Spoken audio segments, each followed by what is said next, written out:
This is Kevin Conroy, the voice of Batman. This is Will Friedle, the voice of the future Dark Knight, Batman Beyond. And you're listening to the DCAU Review, hosted by Cal and Liam. Streaming at DCAUreview.com and on your favorite podcast app. A fugitive synthoid named Zeta. What are you? And his only friend, Ro, We're not leaving him. are running from the government It's them, the fugitives from the warrant. Search for the synthoid and running out of time. Hurry!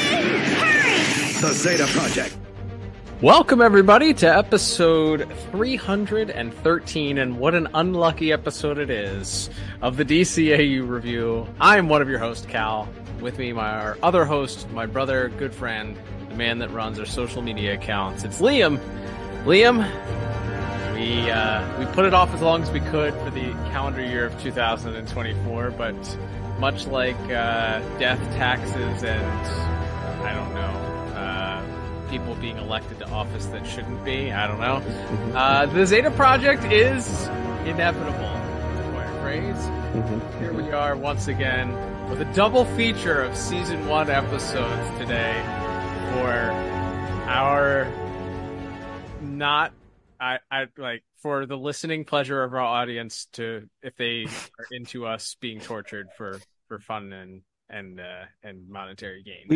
These are the episodes where we get all of our surliness out for the year, pretty much. Like we come in pretty even-handed on everything we review, but any residual irritation or anger we may have felt throughout the year gets all focused into these Zeta Project reviews, I feel like. And yes, we have 2 to talk about today. That being Rose Reunion and Kid Genius. And since we have 2, it's a double feature. Let's not waste too much time, Cal, and I'll jump us into our official IMDb synopsis for our first episode. That's right, Liam. And that, of course, is brought to you by our good friends over at the Watchtower Database and their YouTube channel, The Pod Tower.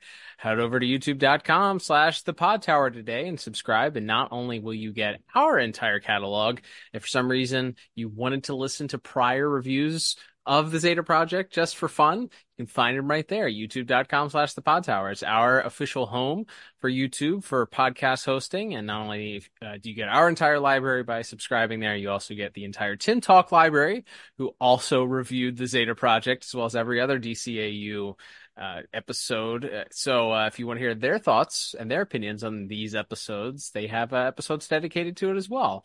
And of course, there's the ongoing Pod Tower series from the folks at Watchtower Database called Jump on the Batwagon. That is currently an ongoing series, and eventually they too will one day be forced to review both of these episodes, and may God have mercy on their souls.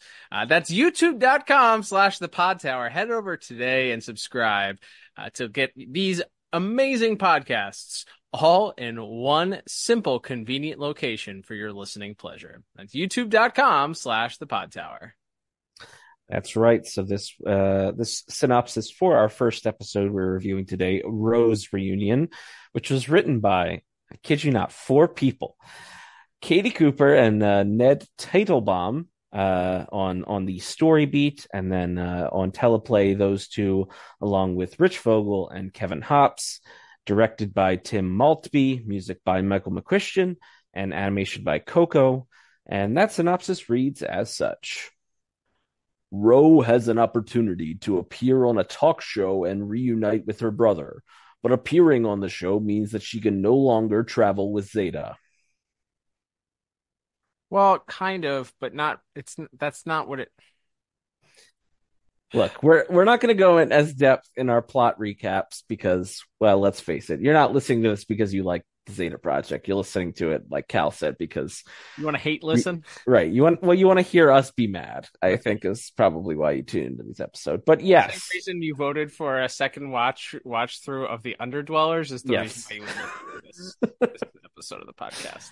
Enjoy it while it lasts. But yes, so suffice to say, and there was a helpful previously on, because it had been probably 7 or 8 months since we last reviewed the Zeta Project. So even better, it took up 2 minutes of the runtime. I was going to say, and this is only a 21-minute show. There's an extra minute of ads. So in the original airing. So yeah, that was actually appreciated. But yes, we get a recap of the events of not Taffy Time, the other one, whatever the one before Taffy Time was, where Hicksburg, that's right, where Ro went back and met one of her old foster families, and after some adventures, her foster sister presents her with a hologram photo of Ro's long lost brother, and so that was kind of the cliffhanger reveal, is that Ro does have an actual blood sibling out there somewhere that she would like to locate. And as we kick off the episode, she's doing some role play with Zeta, trying as Zeta's turned himself into the boy in the picture, and they're having a mock conversation so that Ro can kind of psych herself up to try to meet this person one day. But they quickly move on from that. They decide they're going to do some research, and they meet up with a social worker who can't help them because of a virus. Yep, a virus. Well, we'll find out why. I assume the idea is that she was lying the whole time, but there's the social worker who, as far as we know, is on the up and up. Comes up with an idea. Since they can't find Ro's brother in the system, they're going to send her to meet with this woman named Sky, who is very good apparently at reuniting long lost family members. And so they head to meet this person, only to discover it's a television show. It's a live broadcasted sort of like Oprah style show, I guess, like daytime talk show. I don't know what's the 2024 daytime talk show. Kelly Clarkson, I think, has one. Yeah, but it's not even like that. Like the modern day talk shows, like the Ellen Show, which doesn't exist anymore, but like the what's the other former actress that has one? Oh, Drew Barrymore, I think, has Drew one. Barrymore. Yeah, like those are all like, oh, we're gonna interview celebrities and or we're gonna have like the fun viral YouTube person on. This is definitely more in the vein of like that original, like early 90s Ricky Lake, Jerry, not quite like to the insanity level of a Jerry Springer, but like it's a talk show with normal people, maybe like Dr. Phil. Like does he still exist? Does his show still exist? Like where he interviews people and it's like pulling at the heartstrings, and it's a super serious thing, and not quite to the insanity of like Maury or Jerry Springer, I guess. Yes. So, Ro is initially taken aback, of course, by the idea, knowing that if she puts her face on live television, that will make her and Zeta sitting ducks for Agent Bennett and the rest of his crew to clamp down on them. But before she can really make that decision, the kind of sleazy producer Harry, who's walking them around set, sort of points over to the live broadcast, where after we see a little scene of a child and mother being reunited on the show, they put Ro's picture on the screen and say that she'll be tomorrow's guest, and of course mentions that it's going out live, which is an important note here. But so it's clear Agent Bennett gets like a big floppy disk. One of the other agents brings over a big floppy disk with a video file on it and plays it for him. It's a good thing the NSA is monitoring, like, I think they say that it's basically local television in Minnesota or something like that. So it's a good thing that the NSA is using its resources to just watch all local television in every single media market, including like a mid-level media market in the United States, to just in case they happen to show a picture or have Ro on as a guest. That's right. We don't get any word about like facial recognition. So as far as we know, there's just somebody whose job it is to watch like all local news and local daytime talks, daytime public access television, to see if this fugitive robot shows up. Just in case. And hey, money well spent, as That's they right. will as they decide they're going to go and be present for Ro's big day. She's of course initially denies the producer, says she doesn't want to go on the show. And Zeta, this is maybe the, like, from a plot perspective, maybe the only moment of this episode I really liked, which is that Zeta has this very unselfish moment where, as much as he doesn't want to be alone and he doesn't want to let Ro go, he knows what meeting her real family would mean to her. And so he kind of pulls himself out of the equation, says that he'll go off on his own while Ro is going to go and agree to be on this show so she can hopefully be reunited with her brother. And as Ro walks off, Zeta, like 2 feet away from where they are, our villains of the episode are just expositioning themselves to death, explaining all the crimes they're doing. That's right. Yeah, we see that the girl that was supposedly reunited with her mom earlier in the episode is crying to the producer, the mean producer guy who is talking to, wouldn't you know it, the social worker from the first scene that told Rose she should go on this television show in order to, or funneled her to this television show. And we learn that there's some sort of backhanded deal that's going on where the social worker is accepting money from not only the television show from sending them kids, but also is then just turning around and sending the kids back to their mean foster homes, and that they're not actually doing any of the research.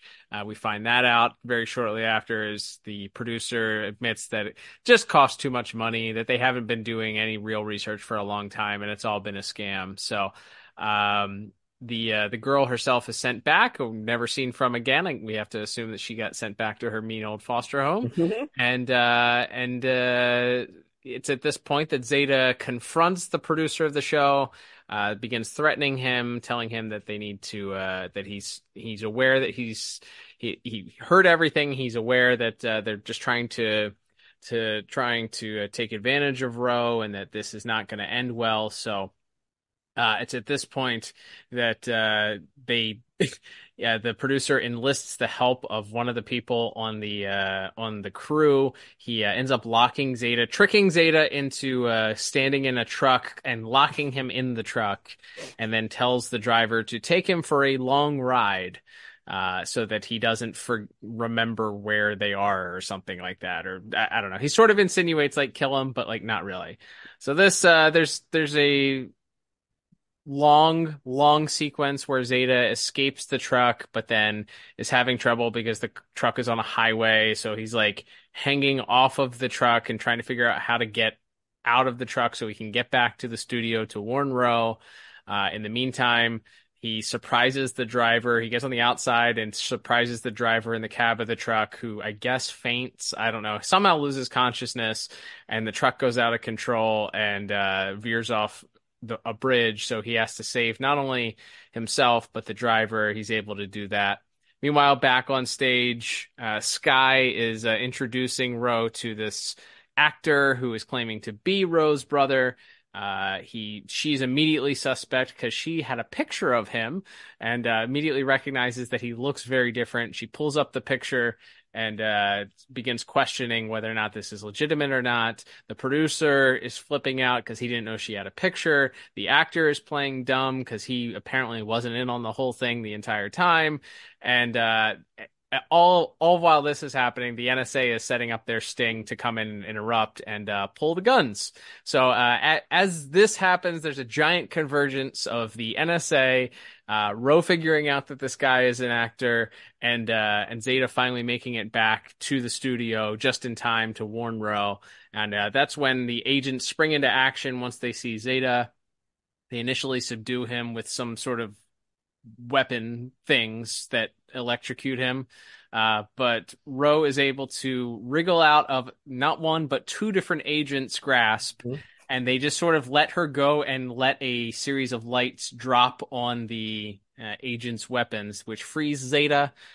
He and then Ro manage to make an escape at that point, with very little chase being given by the NSA. I'm not sure exactly what happened to them, but they managed to work their way out, escaping.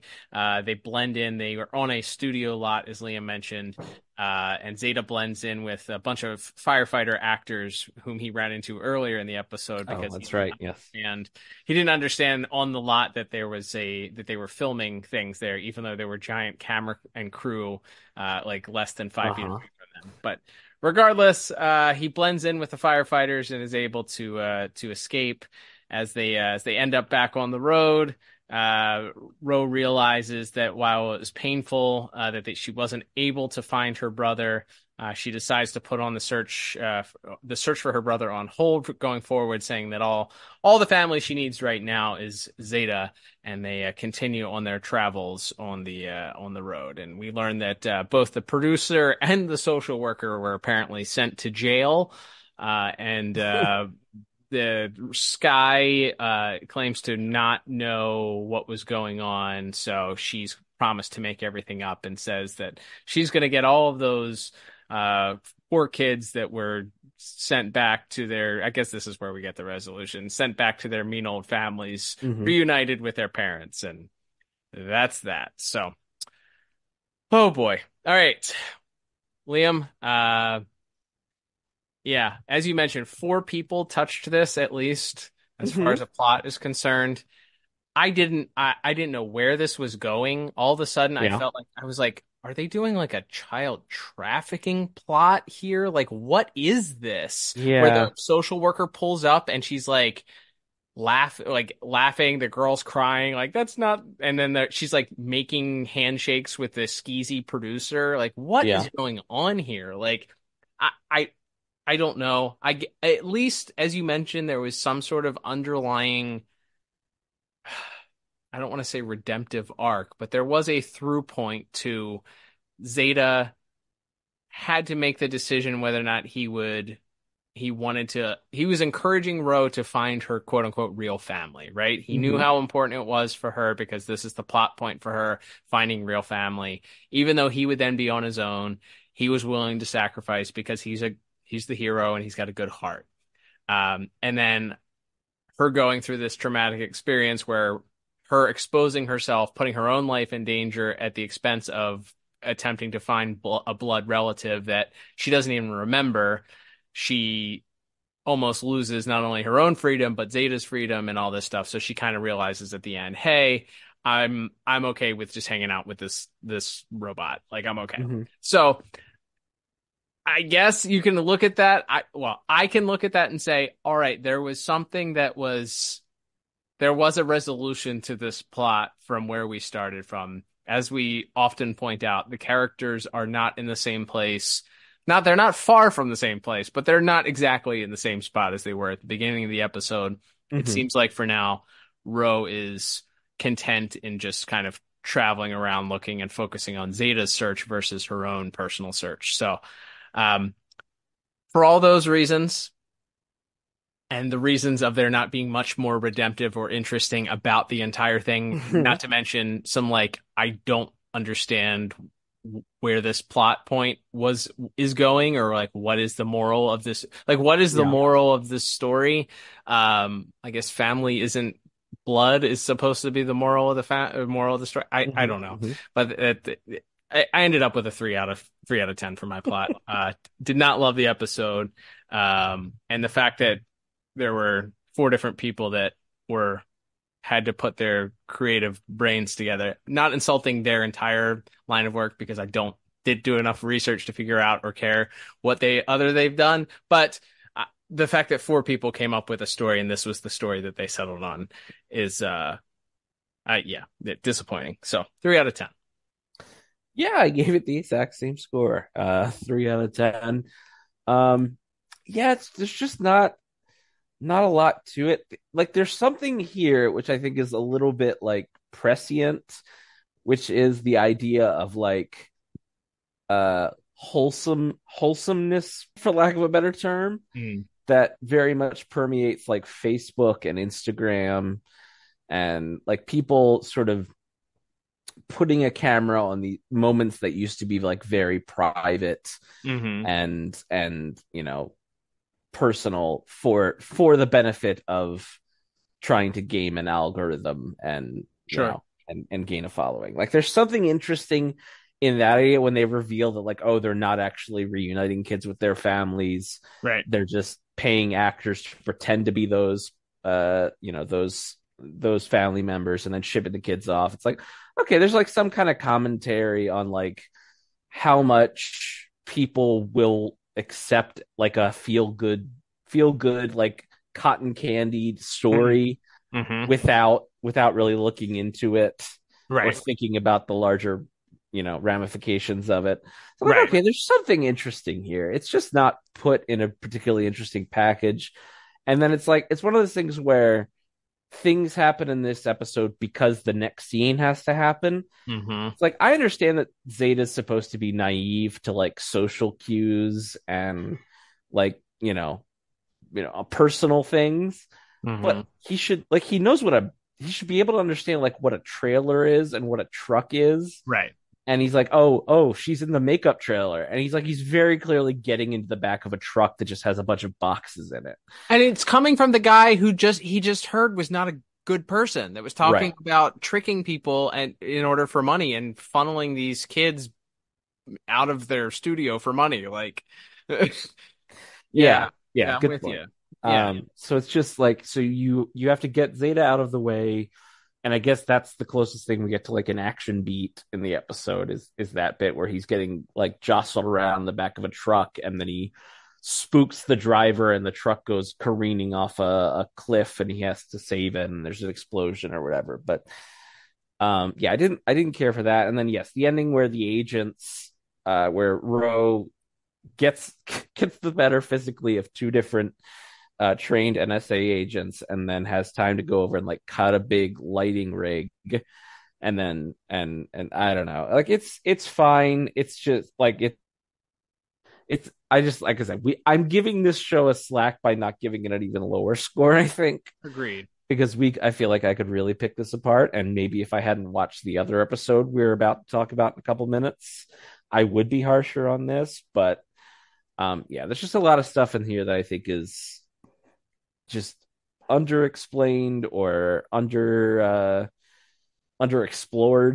Yeah. And what they chose to focus on instead is just kind of this, like I said, this weird plot with the producer and the evil social worker teaming up, and then the fact that the host is somehow not in on this. Like, it's been happening, I assume, for years by this point. Yeah, he said we quit, and nobody's very early ever like on. gone to the press or like none of the kids who got gypped out of their reunion have like turned 18 and gone to the press yet or something. Or like every single kid has a terrible foster family who wouldn't like report that. Right. Like I don't know. It's just there's a lot of stuff you have to go, well, this is a dumb cartoon for kids. And we don't do that when we do any of these other shows that we do. So I don't want to give it too much slack, but it just feels like this is one that just got away from I just got away from them and the writers. Not deserving of the disagreement alarm, but I would say we are faithful to, if it's egregious, we will call out giant plot holes or things that and use it as of course we always come back to like, okay, but the show had to happen or the episode had to happen, so we cut it some slack, or it's a cartoon for children first. However, this, I think what we are discovering here, and the issue is that you started out with this universe with the DCAU with a cartoon that was written, that was for children, but was not talking down to the audience, was not talking down to your children, was not using cliches and things that had been used for the prior decade, maybe 2 decades before, as plot devices that children had seen over and over and over again, and just kind of lazy writing, or writing that people were just kind of like, they're kind of like the writers of that book in Elf, where they're just like, well, the last pages aren't there, it doesn't have to make sense, it's for kids. Like, no, it's like, it's a story for kids, but the kids aren't dumb. Like, they can still perceive things. They may not be able to, you don't have to write it on the level of a Batman the Animated Series where it has to be so deep. I get that. It's a different show. It's seemingly a different audience, but the idea that you have to dumb it down to the point where, well, the main character can be dumb in this because we need an action sequence, is like, no, it shouldn't be that way. Like, you can get him in an action sequence without him being completely obtuse and like an idiot, Yeah. for lack of a better word. And he is in this, as you pointed out. And I interestingly enough, you'll note we didn't talk about an air date for this episode because this episode was actually never shown in the United States. Fun fact. There is a Canadian air date of November the 24th, 2001, but part of me wishes it wasn't ever aired, period. But maybe it wasn't aired because they were not happy with the finished product as far as the story is concerned, because it is it's just I don't know how, other than plopping a kid down and just hoping that they're entertained by the bright colors for 18 minutes. I don't know how you could say, yeah, this is entertaining for children. Like, I don't know. Just it's not good, and reflected in our scores. All right, Liam, let's move on to our next category, animation and visuals for episode 1, done by Coco Enterprises. And I will say, I think animation and visuals was probably the most positive thing that I would probably... No, actually, it's not, technically, based on my scores. It's fine. I don't think... I think the fact that they sort of had to manufacture 2 different action sequences is a bit of a knock. Like the first action sequence, we barely mentioned it. We kind of skipped over it at the beginning, but when they arrive on this, they arrive on the set for this show. There's a burning building, and Zeta goes up and pulls a ladder off the side of a building and to save the woman, and then we find out that it's a action sequence being filmed, and it's like, oh, it's kind of like not even an action sequence. It's like, oh, this is a sight gag that we can all laugh about because Zeta's dumb, so let's, he didn't see the giant cameras behind it. Like, that's so funny. So, and then the only other action sequences are Zeta gets locked in the truck and has, is he going to fall off of the speeding truck? Which I don't know how many chase sequences are in this show, but it feels like there's one they rely on that a lot for the action because they couldn't show as much physical violence, I feel like. So it almost feels like a chase sequence has to happen once a show. And this, we get another one. And, I guess at least he has to save the driver in this, and it goes off the cliff instead of just jumping out or like grabbing a sign and leaving the truck or something like that. So there is a bit of tension there.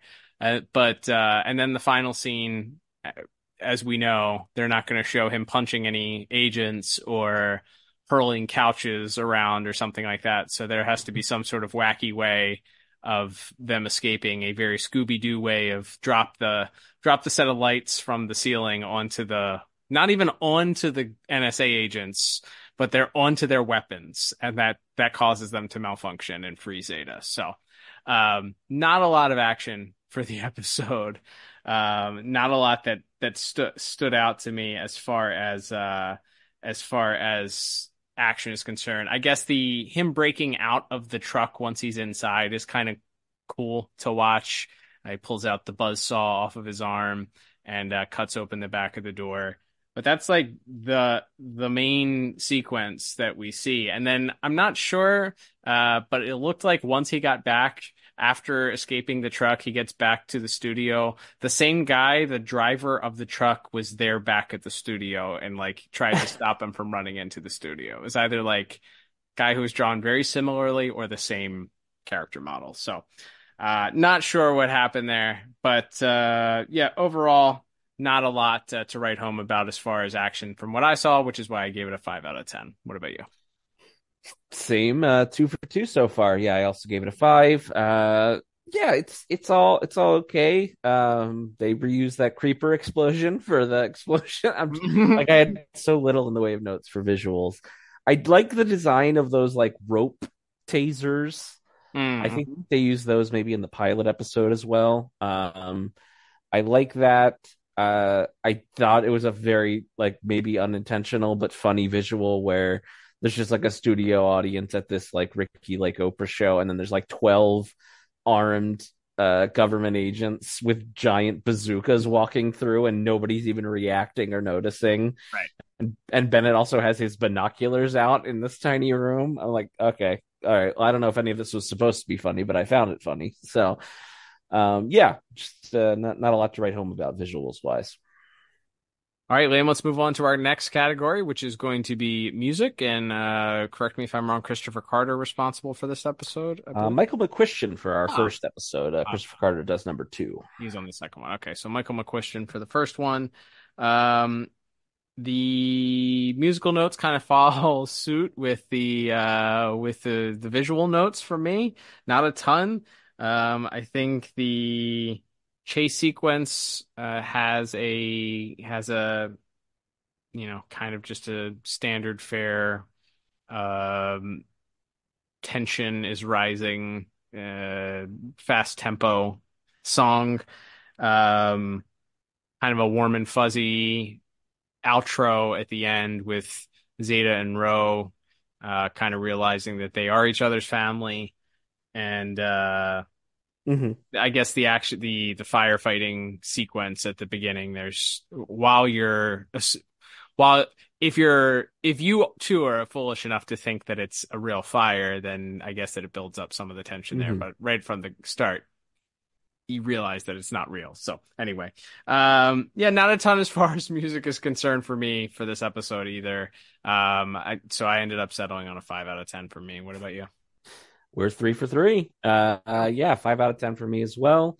I think I do like the kind of soft, feel good music in the scenes with when Ro and Zeta, when they have their first heart to heart, and they kind of have this nice little emotional goodbye, as temporary as it is, and then the finale there is their escaping at the end is good as well. So, couple of good solid beats, but nothing too special to write home about. There we go. All right, Liam, and we will wrap things up for episode number 1 with our voice cast here. We have some familiar voices for sure, playing different characters than normal, but a pretty, I guess, all things considered, a pretty large voice cast because we do have some of the NSA agents show up. But let's go ahead and chat about this week's voice cast, shall we? Absolutely. So briefly, I'll mention Erica Alexander as Agent Rush. We have Lisa Edelstein as Gwen. And then we have Chris Hardwick voicing Zeta, voicing Ro's brother. Chris Hardwick is, I don't know if he's the founder of Nerdist. Oh, yeah. He was just like the personality. He hosted like at midnight on Comedy Central for several years there. And The Talking Dead, which was the show That's right. The Walking Dead. I think he got canceled at some point, if I remember. There were definitely allegations made. I don't know if anything crossed over into crime territory, but maybe not a great guy. But but we don't know. We're not here to judge. Yeah, exactly. We're just here stating a fact. He provided the voice of Correct. that character that Zeta was playing in this episode. That's right. So playing the role of Macy, the young girl who we think we're seeing reunite with her mom, is of course Tara Strong. Never heard of her, and playing her mom is actually Tress MacNeille, who is Dot on the Animaniacs and also does a ton of voices on The Simpsons and many other cartoons. So they brought out some heavy hitters for that. Playing the kind of sleazy producer is Sam McMurray, another one of those guys whose face you've definitely seen, but maybe the name doesn't ring a bell. Maybe most famously in Raising Arizona. But he's good. He's good as this like weird sleazy Hollywood producer, even for this show being like the most over the top. Like he's just so over the top in how little he cares and how nonchalant he is in discussing all of this with I think it's Lisa Edelstein as Gwen as the social worker. Just like in their villainy, he's like, we tried finding people for a couple of months and then we decided it wasn't profitable, so we just, like, he's just so nonchalant about it in the way that I feel like this was probably based on a real producer that one of these writers. Agreed. Everything. I was knew. going to say the only thing I didn't mention when we were talking about plot was part of this did feel like Inside Baseball in some form or fashion, where they were like, "Oh, that we're going to base this character on this particular person that we all know because we're all in Hollywood." So, or even if it's not a specific person, a archetype of a person that a lot of the people working on the show may have interacted with before. Absolutely. And Cree Summer, voicing Sky Hopes, the whatever she is, the talk show host. She's fine. The part at the end where she's like, I didn't know about this. I was like, she's playing this like in such a way that I'm like, I feel like there's a 50% chance she was actually in on it. Right, exactly. I don't know if that was what she was going for or what they were going for on the voice direction side of her being like a little bit aloof. But I mean, I guess we're left to take it at her word that she's going to make it right with all the other kids who have already been on the show. But and I guess there is like one previous line in the episode where she's like, I've got to talk with that producer because we shouldn't have showed that picture without asking or something like that. So I guess we're supposed to believe that she's on the up and up. But and then we do briefly have Kurtwood Smith back as Agent Bennett. Always nice to hear him. Doesn't get much to do besides like, we're gonna be at this talk show and get him. Doesn't have a lot to do, but nice to hear him. That was, sorry, caught me off guard there. That was good. Yep, that is, I'm pretty sure that's the extent of his lines. So yeah, it's fine. Good to hear him though. You're right. At least bringing up my score maybe by a tenth of a point to just hear Kurtwood's voice's fine tenor. There you go.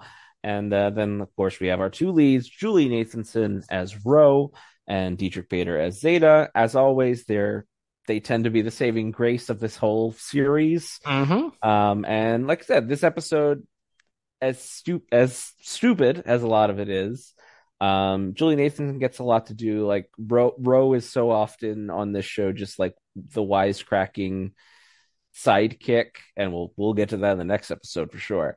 But like she gets to be very vulnerable in this episode, and I think the scene where they're gonna where Zeta agrees to kind of go his own way so that she could be reunited with his brother. There's good stuff in there, and those two actors, Miss Nathanson and Mr. Bader, really. I think the phrase is elevate the material a little bit in this episode. Yeah, I would agree. And I think if you go back and listen to any of the episodes we've talked about before, as you mentioned, they are a lot of times the best parts about any episode. So would agree with you here. I think their interactions are always very genuine. Of course, Dietrich Bader playing the innocent to a fault robot, playing off of the goofy wisecracking sidekick. But as you mentioned, Ro even gets a little bit more serious, kind of introspective dialogue, even speaking with Zeta about like what it means for her to find her family. Her sort of going over in her head, weighing the risks and rewards of potentially finding her true family versus abandoning Zeta, essentially, and then ultimately their little reunion at the end and realization that they're family for each other, I thought was great. So I think both Miss Nathanson and Mr. Bader do a fine job, and ultimately they brought my score up, giving me a final score for voice acting for this week, a 6 out of 10. What about you? Streak's broken. I went with a 5. I think they're very good. I think everybody else is pretty forgettable. So I just kind of went with my baseline 5. But yeah, hardly grounds for the disagreement alarm as we arrive at final scores for this, the first of 2 Zeta Project episodes. That's right, Liam. Totaling everything up on my end, I end up with a 19 out of 40, and then means the math for you is going to be very easy. That's right. 1 point lower at an 18 out of 40. So, unfortunately for rewatchability, nothing about the Zeta Project you have to rewatch really. But if you were watching it as far as for this series, Yeah, this one does follow up directly on the Hicksburg episode. It's furthering along the idea of Ro searching for her lost brother and all of that. So I think if for some reason you have decided to rewatch the Zeta Project, this is probably one you have to watch. But you know, I you would can say just skip it, the only so. thing I would say and disagree with you on that about is it never aired in the United States, and it seems like nobody cared. So It's there weren't a fair. lot of there weren't a lot of people questioning, well, what happened to the thread of Zeta of Ro's brother? You know, what happened? Was there Right. was there a point where she was going to find him, but he was actually an actor and the NSA was watching? Right. Fair. That would be the only thing I would say. As you mentioned, we often say there's not a lot about this show that you have to watch. So, if anything, I dare say, yeah, we can just go ahead and say, if you're trying to watch episodes and follow every single thread throughout the show, yes, you would want to watch this. But also, if you missed it by some chance, it would not be the worst thing in the world. Your life might be better for it. All right, Liam, let's move on to episode 2 of our double feature this week. That is episode entitled Kid Genius, which originally aired here in the United States. This one did get aired in the United States. Unfortunately, for those that watched it, it was on August the 11th, 2001, meaning we are coming up here on the 23-year anniversary of this show's original air date here in the United States. Why don't you hit us with that official IMDb synopsis? Once again, brought to you by The Pod Tower at youtube.com/The Pod Tower. That's right. So this is the synopsis for Kid Genius, which is written by Paul Diamond, directed by Bob Dissett, with music by Christopher Carter and animation by Coco. And that synopsis reads as such. Bucky needs Zeta and Ro's help to get his parents back from Dr. Tanner. Tanner has them working on a technological fountain of youth that's not quite perfected. Sounds That's ominous. not bad. Yeah, not a terrible. I think that might be the best thing that we talk about when it comes to the episode. Yeah, this is awful. Good. It's awful. It's I think it's the worst thing we've ever reviewed. We'll talk about it. We'll get to the scores. Yeah, I think from a plot standpoint, we'll just get into it. So Zeta and Ro are on the road again, of course, and they're on a bike, and the bike's AI takes over and says that there's a tornado in the area and it's going to take over and autopilot them to the nearest shelter. They look around, there's no tornadoes to be found. They realize that AI is malfunctioning, and the funniest line ever is when Zeta says, and very topical, machines don't make mistakes, to what I responded with, that's interesting because I'm pretty sure Google told me it was okay to put glue on my pizza. But so very topical, very funny. To keep the cheese from falling off, I could put some glue on it. Yeah. And that it's okay to eat a rock a day. So just a little rock. Just a little Just rock. one little rock per day to help, with your digestion. Sure. But anyway, machines don't make mistakes. But as the AI has taken over, the autopilot has taken over the bike with the really cute little sidecar that Ro's riding in, and of course pushes them onto oncoming traffic. So they have to escape. Zeta, using his Inspector Gadget extendo arms, thankfully is able to get them away from a certain death, and they are then once again rerouted to a home.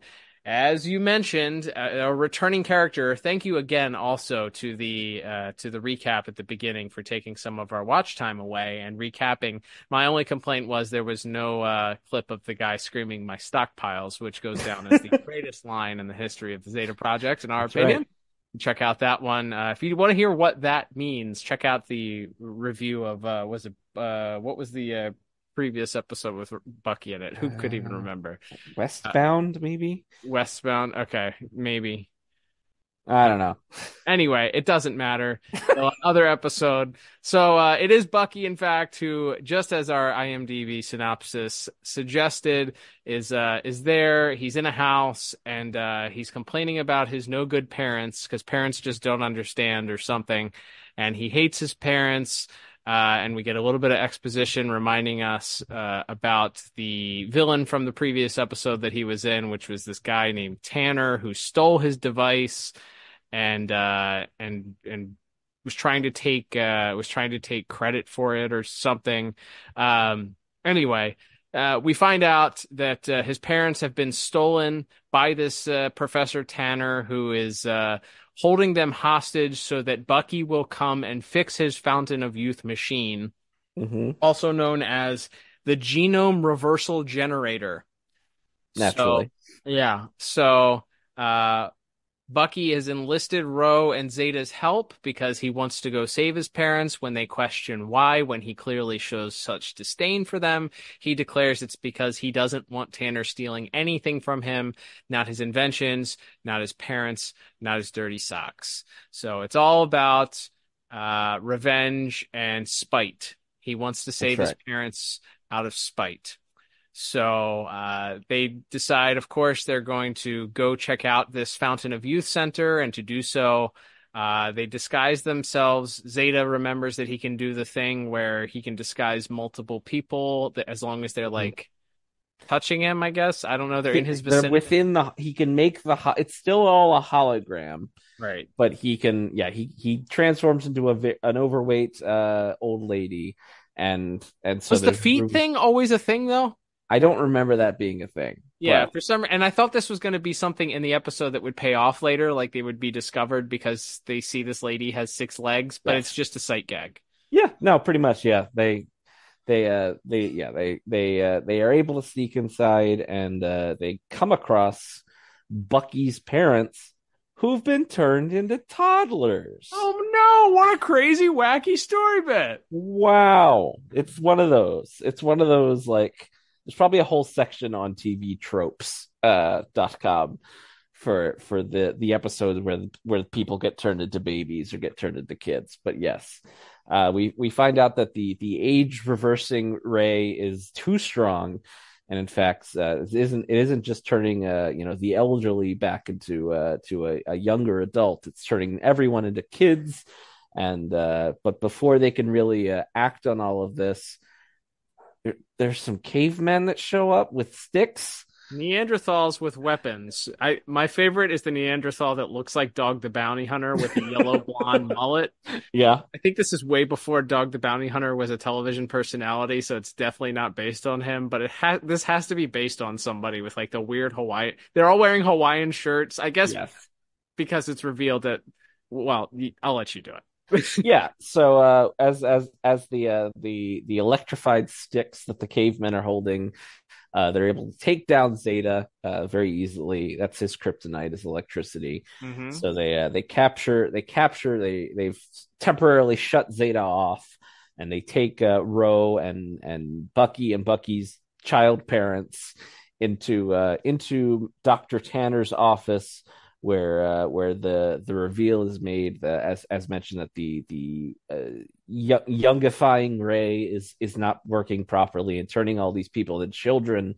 Dr. Tanner reveals that the caveman guards are actually an early experiment where instead of de-aging, they de-evolved several people and turned them into Cro-Magnons as a result, like you do.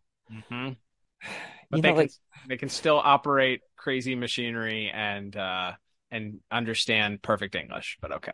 That's right. So here's where we get the reveal of what Dr. Tanner is after. As mentioned, he was trying to lure Bucky here so that he can fix this age reversing ray. So which we already knew, right? Didn't we already know that? Like, that's the thing. He reveals the whole thing, but we already knew that's what he was. Yes. Sorry, I'm critiquing. No, you're right. You're absolutely right. So we already know this, but we get more explanation as he reveals there's like a whole room full of toddler people that were once, elderly, I guess. And so he's determined that he's going to force Bucky into servitude. And so Bucky and Ro and his toddler parents are taken off to the lab to work on this thing. And we get a bunch of hijinks. And I guess this is supposed to be like one of the lessons we learned, because at the start of the episode, Bucky's talking about how he doesn't like his parents and they weren't fair to him, and they didn't, they treated him poorly, and they wouldn't let him do his experiments when he wanted to, and they were always telling him what to do. And now Bucky, the roles are reversed, and Bucky's got to be the responsible one, and he's having a lot of trouble. They're running around, they're rewiring computers, they're hanging off of the big metal laser thing that shoots the de-aging ray, and Ro is just mocking him the whole time, refusing to help, letting these children endanger themselves repeatedly. At some point, we cut back to Zeta has been put into a trash compactor, but he's got that welding torch, so he'll be fine. We cut back to where the toddler children parents have turned on the ray somehow, possibly due to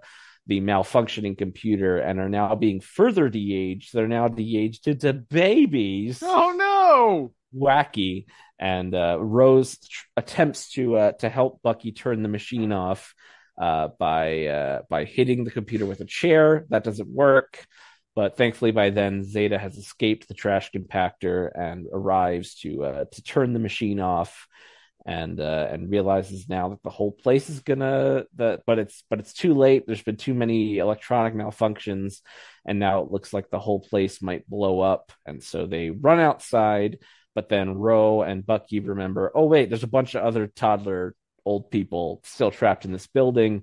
So Zeta runs back in to save the kids, while Tanner comes out to confront Bucky, and this is where we get our resolution, I guess. Yeah. It's I guess, is this where Zeta? I feel like wiped this from the brain. Isn't this where? There's no synopsis on the DCAU wiki, so we're trying to pull this from memory, and neither one of us were going to take detailed notes for this episode. But yeah, so Zeta runs in, and he gets all the toddlers, and he puts them on a bus nearby. Right. And he also shoots a laser from his arm, which I was like. Yeah, he shoots a laser and knocks like debris onto one of the cavemen. I thought he got rid of all of his weapons, though. Yeah, like I'll give him a pass for the welding torch, because that's like a maintenance thing, and the buzzsaw hands. But I don't. Yeah, the laser is like, no, you're not supposed to have that anymore. Right. That was don't tell me that's for welding too. So he takes out the Neanderthals. He chases Tanner. The whole thing is Tanner is deathly afraid of Zeta from their first interaction that they had in that first episode. So he's now terrified and running away because Zeta is after him. Zeta gets the babies on the bus and is able to get Ro, and realizes that everything's about to explode. So he also he leaves Tanner there to die? ? I guess. I think it's separated at some point. Yeah. Zeta gets on the bus with Ro, and unfortunately, they save Bucky at the very end. I was going to say, so Bucky learns his lesson and decides to be moderately less selfish than he was before. Where there's a moment where Tanner is chasing them with one of the laser rods. And not a mega rod. That's different. That's Barda's weapon. Yeah. But a laser rod. And Bucky decides he's gonna create a diversion that'll distract Tanner as they're hiding. There's like these mud bath like geyser things where all the old people were hanging out before they get their treatment, I guess. Of course.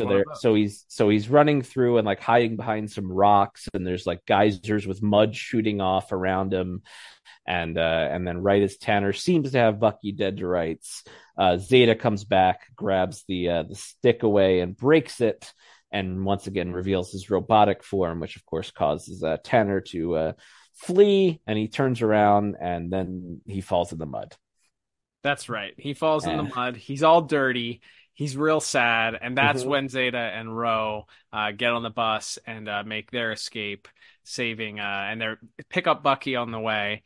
And on their way out, Zeta asks Ro to check on the babies behind them. And she says, "Babies? What babies?" And that's when they turn around and realize that they're on a different bus, and the original bus apparently was being driven by one of the Neanderthals, who then picked up Tanner right before the entire compound explodes. And wouldn't you know it, he's stuck on a bus with all the babies now. And as he drives away, he says, "I hate babies." That's right. Something. Hate children. Yeah. I hate children. And that's our fade to black. So there's like a line of dialogue that Zeta downloaded the program and is going to synthesize a cure for this. So I guess at least Bucky's parents got turned back to normal. Unclear if the rest of the toddlers that were once elderly people will get changed back as well, or if they're now problems of the state, wards of the state as well.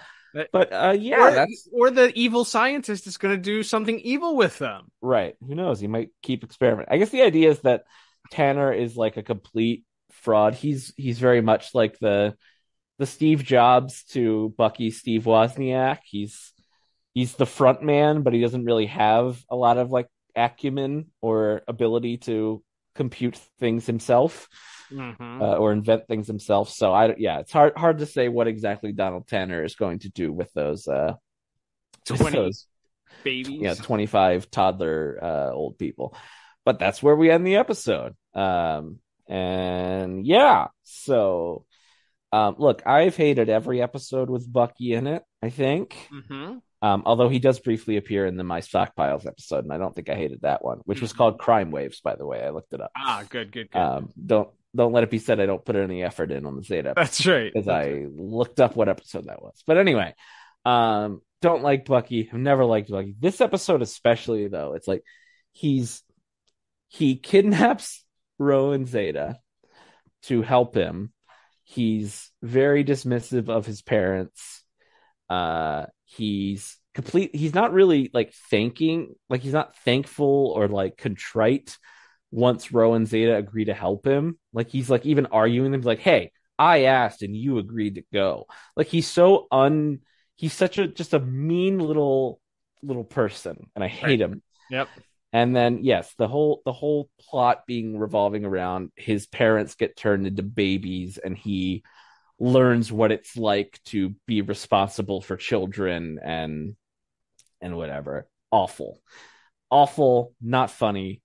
Again, lots of shows do this sort of plot. A lot of cartoons do this sort of plot. Most of them do it, if not all of them that have ever done this sort of plot have done it better than this show did it. I feel comfortable in saying that. And then the resolution, it's like, and then like Ro is like these toddlers are getting turned back into infant, and they imply that if the ray keeps like shooting at them, they'll literally cease to exist. And Ro is still just like cracking wise about it and not helping at all. Yeah. It's like a big joke. So she's a jerk in the episode. Like the whole episode is just Bucky and Ro sniping at each other. And it's just, we'll talk about this voice acting later. I don't blame the individual actors for doing what they were told, but it's just not pleasant. It's a deeply unpleasant episode. I hate the weird Cro-Magnon security guards. I don't get it. They look like Simpsons characters. They almost look like I wrote Futurama. It's the same thing. Yeah. It's a Matt Groening. Yes, it looks like Matt Groening's design. I was like, it looks like one of those creatures in the Krusty the Clown crew, or like one of the aliens on Futurama. Yes, absolutely. It's very unnerving. I have a lot of issues. I will say, so this episode was written by a gentleman by the name of Paul Diamond, who I was just curious. I was like, what else has Mr. Diamond done? And he writes 4 other episodes of the show. So Hicksburg was one of them, and he's got 2 additional later episodes that he writes. So, oh boy. But as far as the things that were on his IMDb page, as far as writing credits are concerned, a lot of sitcom stuff, Married with Children, the new Leave It to Beaver, things that once I read it, I think he also did Knight Rider, which I don't it was a little bit before both of our time, but I'm pretty sure Knight Rider was a drama, not a comedy. Yeah. He also wrote for Miami Vice, and some other stuff. But my gut feeling is that when he sat down and wrote this or was tasked to write this, it was written as if it was like a sitcom because it just screams, like you said. He also wrote 2 episodes of the Superboy television show, by the way. Very interesting. But yeah, it just screams like, yeah, this feels like, oh, this is a wacky hijinks, and this is like we're going to take the 2 characters that are on the show and we're just putting them in a sitcom premise. And the issue is that the show is called the Zeta Project, and very much of the episode, Zeta is incapacitated or out of the picture for it. And a huge portion of the episode is this goofy, non-funny sequence of Bucky chasing his kid parents around the lab, trying to get them under control. And like, I'm trying to put myself in the mind of like how I would have seen this as like a 7 or 8 year old. And listen, I don't think even a 7 or 8 year old me would have been like, haha, that's funny. I feel like I would have been like, this is dumb. Like, I'm sitting here thinking like, hey, there are plenty of cartoons that are geared towards children that are still ongoing today that if I were to watch SpongeBob or like, Teen Titans Go or something, there are things about that I will chuckle at or that I will laugh at in some cases. I'm sitting here watching this. I'm like, what is the comedy beat? Like, what is funny about this? Because the mean kid is having a rough time and like the babies are like running around. Like this isn't, I don't think that's funny. There's one point where one of the dad hits Bucky's hand with a hammer, with a full hammer. He whacks his hand with a hammer. And I was like, oh, he just broke his son's hand by whacking it. Like even if a toddler hits you full on with a hammer in the hand, your hand's going to be probably broken. He's going to break a couple fingers, a couple bones in your hand. No, it just whacks his hand. Like, and that's played off as like a comedy bit. I'm like, yeah, if this was like an over the top comedic SpongeBob and he gets whacked with a hammer, then okay, then I could see the physical humor being funny. But that's not what this is. And you have little to no action in this whole show, in this whole episode. I would barely classify the initial run-in with the Neanderthals as kind of like a bit of an action sequence because I guess they have their staves out and they electrocute Zeta. But then they throw him into this trash compactor, and I'm like, oh, this is where we're finally going to see like the interesting quote unquote action. They cut away from it to like immediately. He pulls out the blowtorch and then Right. they cut away, and then you cut back to the outside like 2 minutes later, and he's cut the hole. He pops the box out and steps out. And I'm like, well, maybe I'm trying to explain it away to give them benefit of the doubt. I'm like, well, maybe just the animation came back and it wasn't good or something like that. Like I don't know, but I was like, there is no action in this. And then the rest of it's just people chasing people with sticks. That's the entire episode. He's got the electrocuting sticks. They're chasing each other around with them. There is no, I don't know. And then we get the plot revealed twice. Like I said, they go into the lab and the first thing that Bucky says is, oh, it's my parents. He realizes the toddlers are little. And then like we said, we already knew Bucky tells them in the opening scene that Tanner's whole thing is he's holding them hostage so that he can come fix this machine.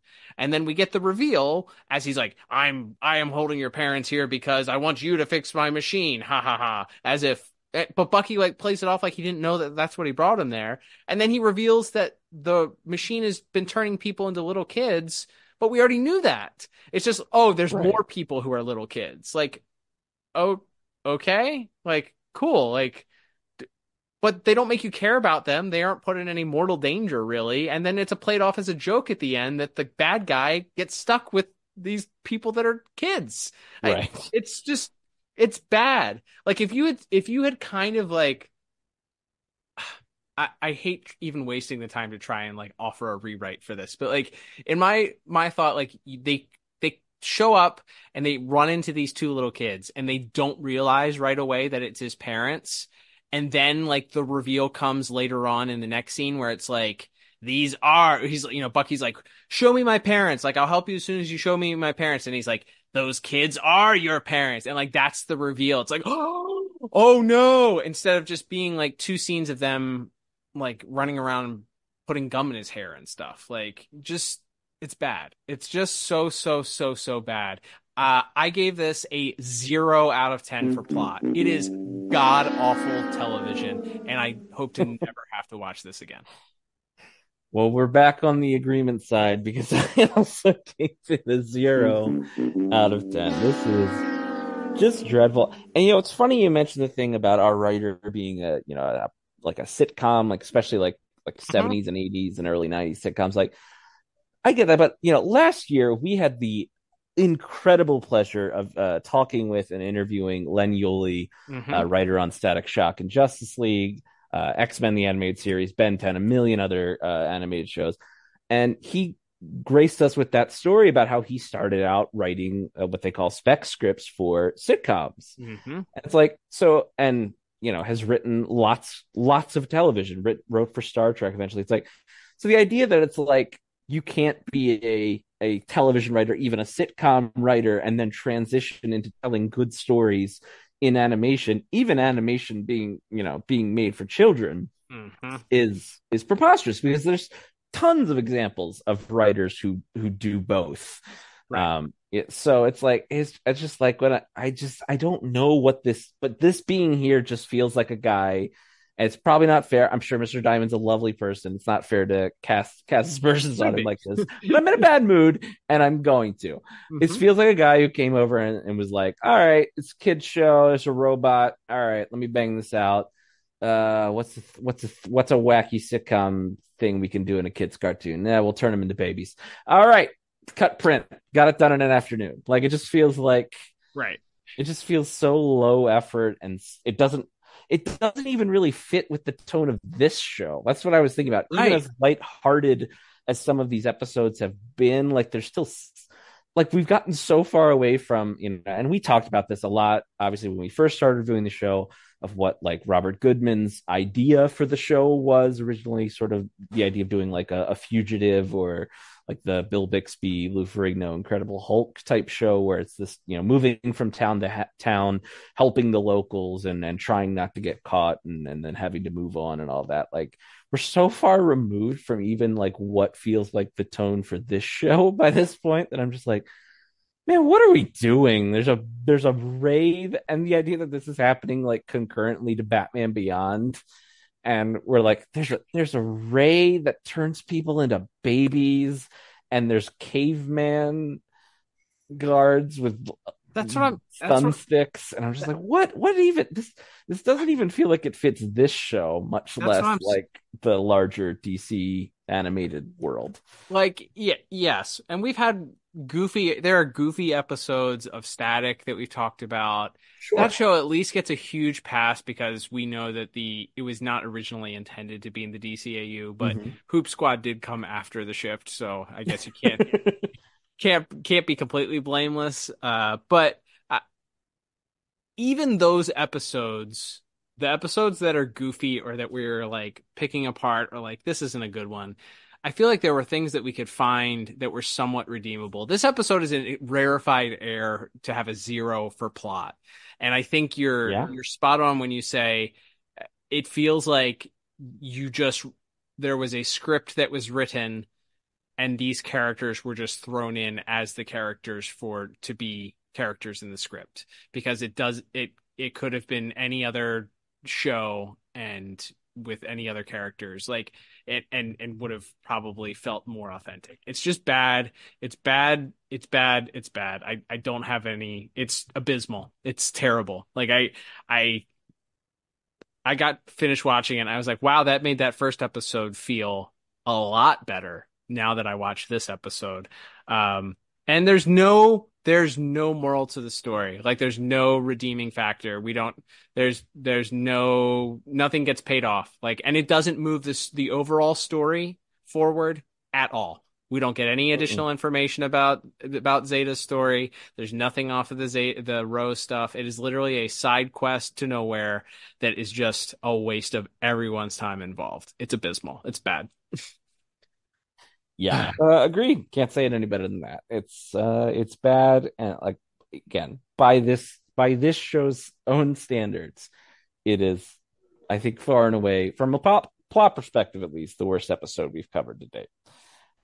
All right, Liam, let's move on to our next categories here for visual and animation. And for this for this particular episode, I believe we have Coco also credited with the animation for it. So as I mentioned, as far as action beats, there are pretty much none for the entire show, and most of the quote unquote visuals are just Bucky chasing his parents around the lab a whole bunch. We do get to see Ro pick up a computer chair and try and smash a computer with it, so I guess that's a bit of an action beat.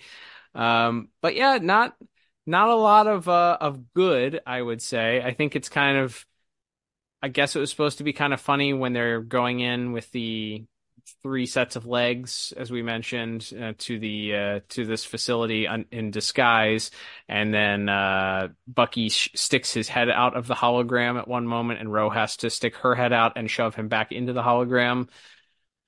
I guess that was interesting. I'm trying to think. Yeah, we already talked about the kid just openly smashing Bucky's hand and then immediately just being okay afterwards. The double aging. Yeah, the blonde mullet caveman was my one positive. And then I questioned Zeta's arm laser. Visually, it's a very boring episode. Otherwise, did you have anything that I did not notate that was interesting that you found? One of the caveman guards has an orange shirt with black dots on it, which I thought maybe was a Fred Flintstone reference. Yeah, I thought that too right off the bat, and I was like, oh, is the other guy Barney Rubble? And he's not. No, he's wearing brown. He's wearing like yellow. And then there's another guy who's wearing.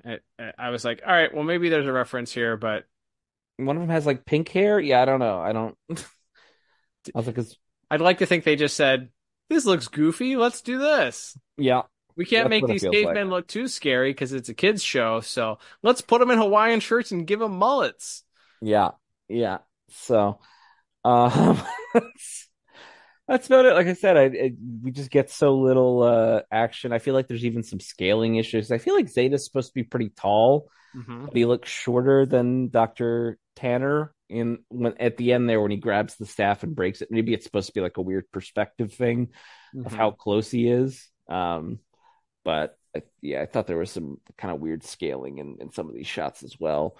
The one gag that I thought kind of worked is when they're on the conveyor belt going in, and the 3 of them are disguised in the hologram, and whatever the video is playing of Dr. Tanner touting his own success and what a genius he is, and Bucky like pops out of the hologram and shouts something, and then Ro grabs him and pushes his head back down. And then the other the actual old person turns around and looks at him, and Zeta, in the guise of the old woman, just gives this like really pained smile.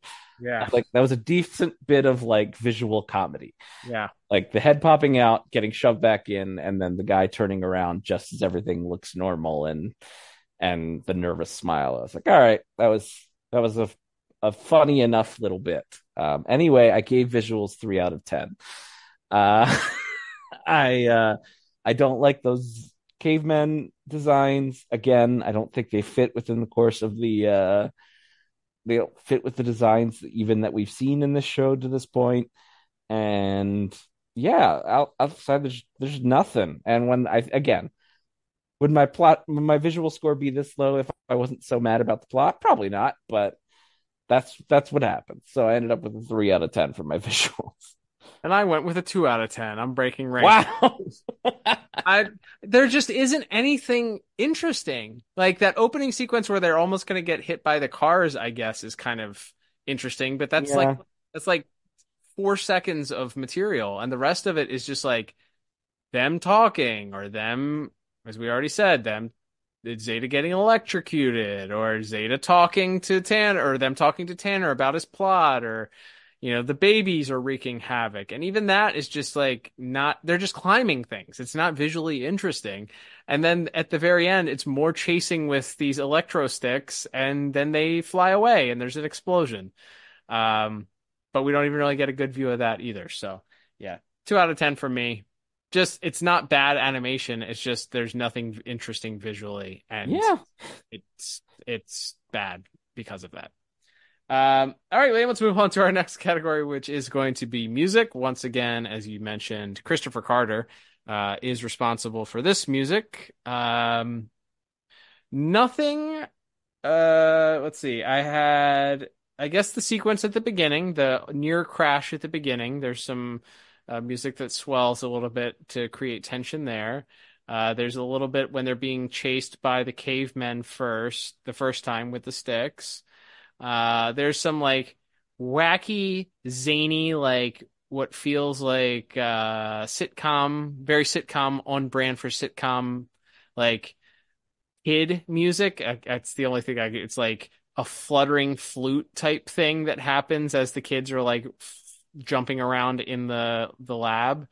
There is some sort of like goofy, wacky piece as they're entering the park. That scene you were just talking about on the conveyor belt. There's some music that's, I think, supposed to be like park music, but it also then turns into the theme for what's going on visually. So I dug that. I thought that was fine. And then I guess there's a little bit of something at the end as they're getting in the bus and trying to get Bucky on the bus, but nothing of extreme note or that would stand out on a first time run through if you weren't really paying attention to me. Did I miss anything? Anything that you would add?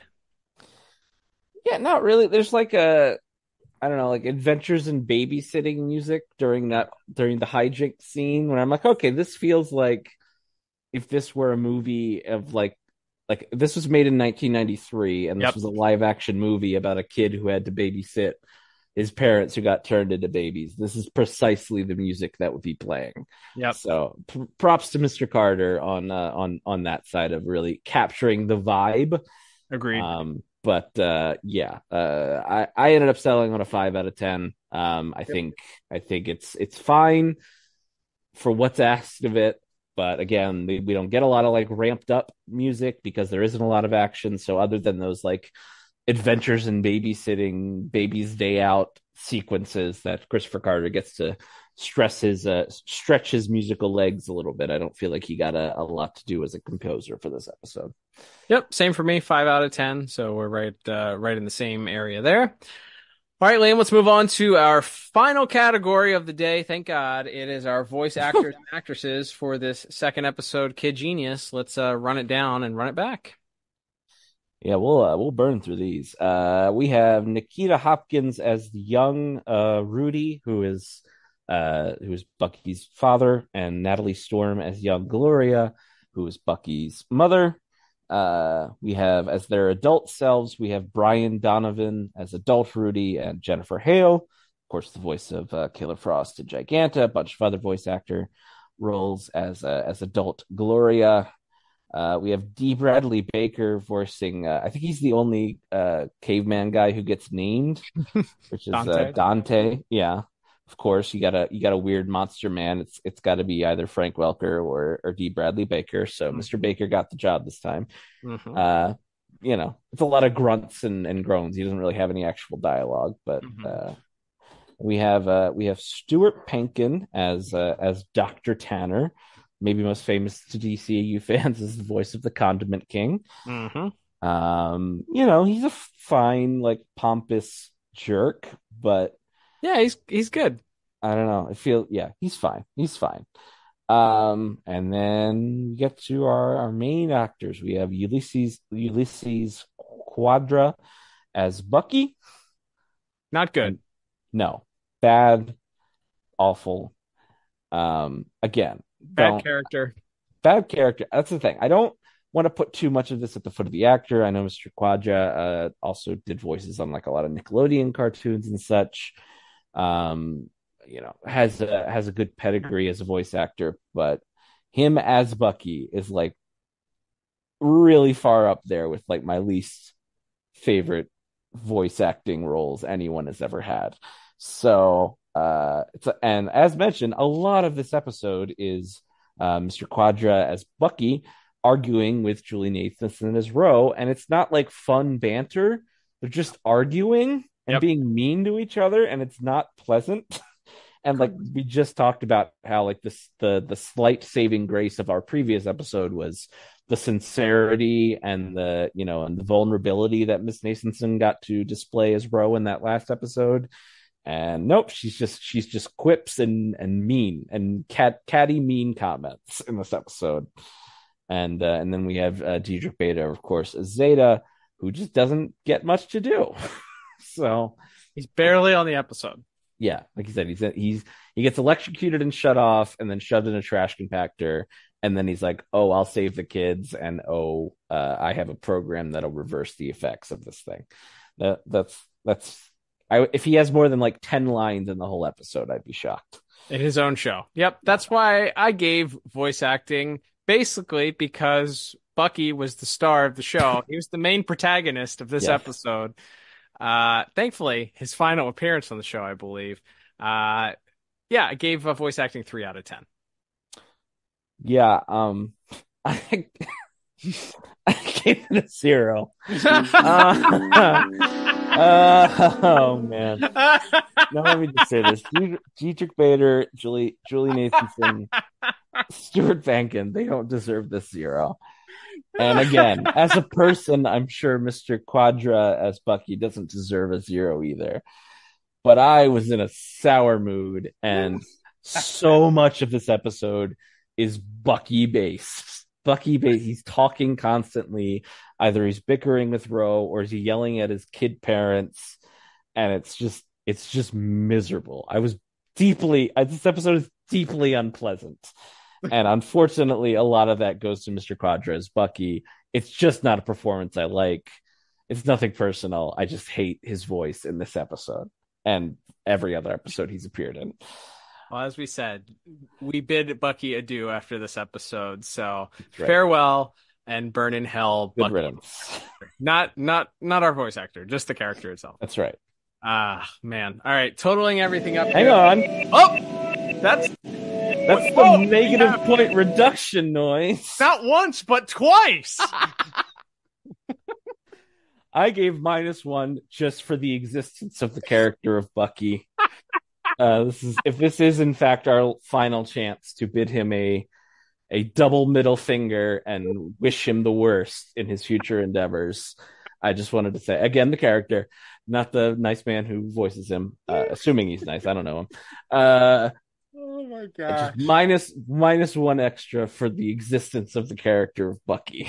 I love that. And my -1 negative bonus point was for the existence of the episode overall. The fact that this episode exists, period, is a -1 for me. So this is a historical episode on the DCAU review. So if you tuned in, not many of you are, but if you did tune in, you are listening to a rarefied air episode here, because not only did you get 2 negative bonus points, but totaling up my score, including my negative bonus point, I end up with a 9 out of 40. What about you? And somehow I end up even lower. And in fact, Cal, I went back and checked. My previous lowest score ever was an 8 out of 40 to the episode Superman's Pal, Dollar in the Bad Episode Jar. And this one, with my negative bonus point, we go below that line. We thought we were at rock bottom, but we dug a little deeper and we found Kid Genius by the Zeta Project. And that arrives my final score at a 7 out of 40. My goodness. Wow. Thank you, writers and Zeta Project for existing, because you, at least the redeeming factor for this episode is it has brought us a historic low for all things DCAU. So it's important for the DCAU review like trivia, if there's ever a DCAU review wiki, to note that this is in fact to date the lowest scored episode either of us I can't imagine you had an episode that was that low. So Yeah, I think definitely. This is our lowest episode ever, and really just rarefied air getting into the single digits at all is incredibly rare on this show. So. It's not even worth it. Throw this thing in the shredder. No, it delete doesn't it matter. Wipe it from existence, from the face of the earth. If we had to pick one thing to sacrifice to save the earth, this would be front of the line, because God, this is just terrible, and we can't understate that, how bad it is. All right, Liam, let's begin to wrap things up. Thank you, everybody, if you tuned in for this week's episode, for this historic episode of the DCAU review, and you'd like to support the podcast. There's several ways to do that. Of course, supporting us by following us on social media at DCAU Review on Twitter, Instagram, and Threads. You can check us out there. You can also, of course, communicate, share with us, talk with us. Are we being too hard on this episode? Are we not being hard enough on this episode? Slide into our DMs, send us a tweet / whatever they call those things, lingo on X now. Let us know your thoughts on this episode. Was it at least entertaining to hear us go ape over this stuff? Like, please let us know. Yes, interact with us on there. You can, of course, support the podcast by subscribing to us on your favorite podcast app. Spotify or Apple Podcasts are where most of our listeners come from. So subscribe on there, leave a 5-star review. That helps us out. And if you're on Apple Podcasts, leave us a little blurb about what you like about the podcast. And if you're in the continental United States, we find it, we read it on the air, we'll send you a little thank you gift just for taking the time to do so. Liam, you can also support the podcast by checking out the show notes. There's a link there directly to our store, as well as a link to support the podcast directly as a monthly supporter. We have several people that do that and appreciate the fact that they give of their hard-earned dollars each and every month to support the podcast. We couldn't do this without each and every one of you, but we certainly thank our monthly supporters for just going that extra mile. Liam, we will continue, thankfully, not with Zeta Project next week. We are back with Batman Beyond as we return next week, picking up right where we left off from that exciting cliffhanger, perhaps if you tuned into last week's episode, of a very important tentpole episode, not only for Batman Beyond, but for the DCAU as a whole. And let's talk about what we'll be reviewing next week. I'm getting whiplash from how we have to transition from something very important with the Call Part 1, important to the series, important to the DCAU as a whole, important from a behind-the-scenes section, to these two episodes. Now back to the Call. I have a little bit of whiplash, but yes, we will be heading to pick up where we left off in last week's episode with the Call Part 2, the exciting conclusion. Superman's evil, apparently. What's going on there? Is there a big starfish on his chest? Who's to say? We'll find out next week. There we go. All right, but until then, I'm Cal. And I'm Liam. We will talk to you on the next episode of the DCAU Review. Bye-bye.